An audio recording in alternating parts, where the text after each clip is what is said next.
Hi everyone, and welcome to this new capsule from the learning series Care Interventions for People with Dementia during COVID-19 pandemic, presented by the Federation of Quebec Alzheimer's Societies.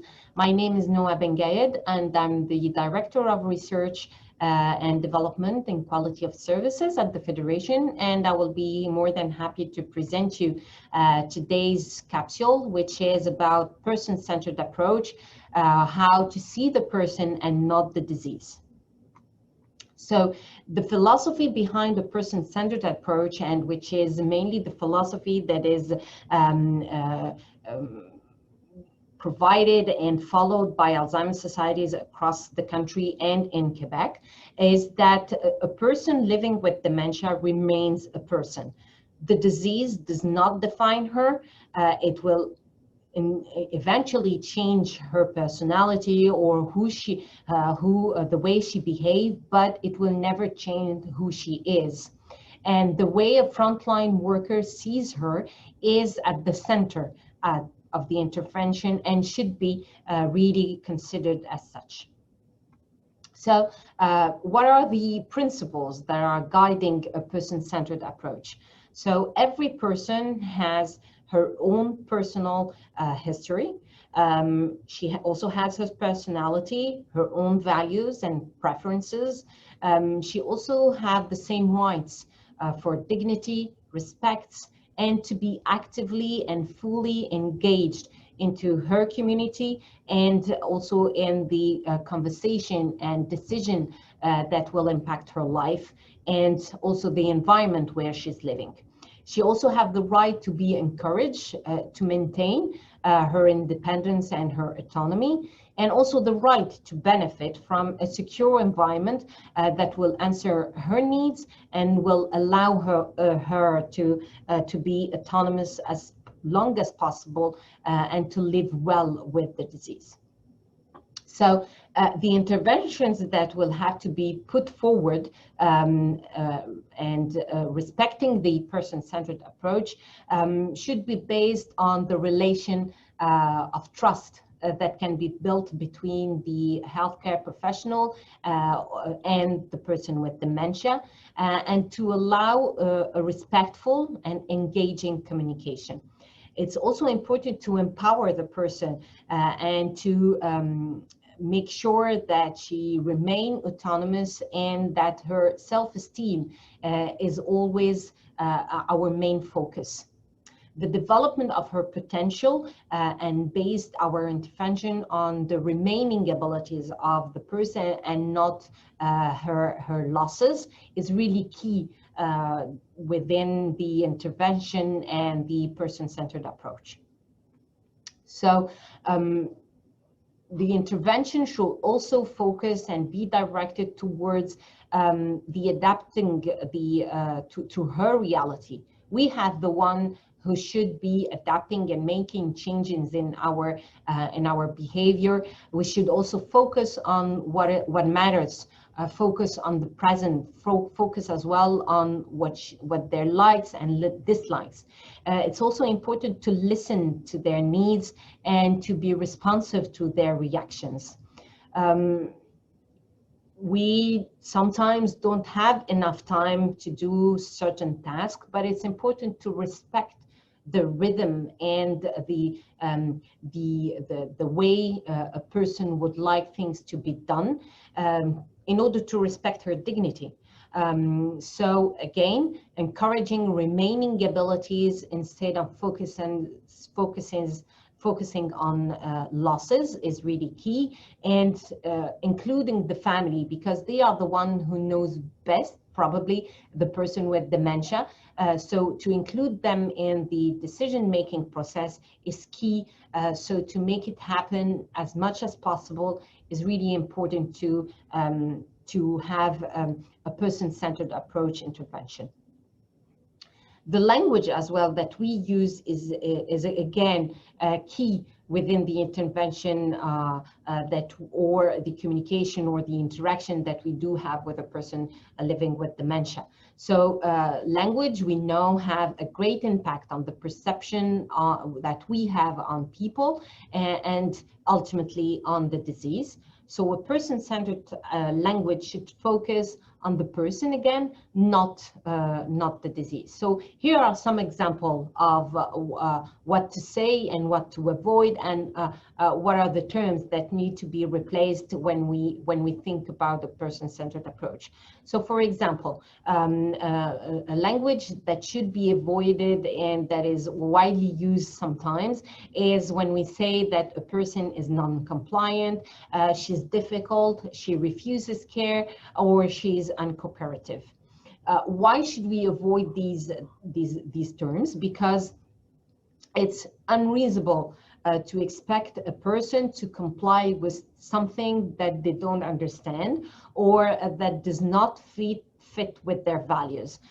So the person may be afraid, or she might be confused. So in order to then have her attention and to make her probably comply with a certain task that you are asking her to do, you have to describe in response of potential reasons for her behavior.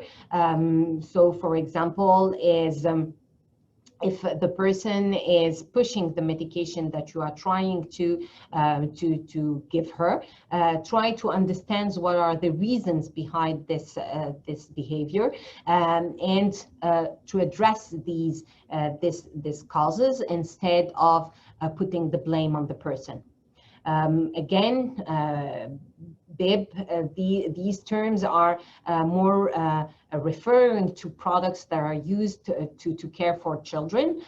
So we are dealing with a person of a certain age, and then person-centered language should also take into account their age, and that they are elderly people and not children. So replace this word by clothing protector or apron. Another also term that is used is handle, like how to handle people with dementia. It sounds more physical and impersonal, where when we need to intervene under a person-centered approach, then we should more use care for the person with dementia, or respond to the needs of the person with dementia. This will make a huge difference in the communication, the relation of trust that you are trying to build, and also obviously the interaction that you will have with the person with dementia. So another thing that would be interesting to present when it comes to person-centered approach is the Canadian Charter that we encourage you to have within your place of work. It has been prepared by the Alzheimer's Society Advisory Committee, which is mainly composed by people with dementia or Alzheimer's disease. And the objective of this charter, which is the first of its kind in Canada, is to be engaged in the development of policies and best practices when it comes to intervention and care that is needed for people with dementia. The charter aims as well to increase awareness and knowledge around the rights of people with dementia, and to promote the respect and the protection of these rights. So, for example, the chart define these objectives, and the aim is really to make sure that people with dementia know their rights, that they advocate for their rights, and also that healthcare professionals and family members know them and respect their right for dignity, for autonomy, and for also making decisions when it comes again to things that matter to them. So it also to make sure that people and organizations that support people with dementia know these rights and adopt them in their routine. So, for example, here are the rights that have been made as essential for people with dementia.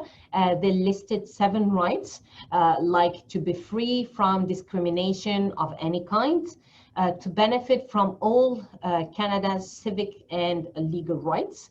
The third one is to participate in developing and implementing policies that affect their lives, to access support so that they can live as independently as possible and be engaged as well as possible in their community with support and care that will meet their physical, cognitive, social, and spiritual needs.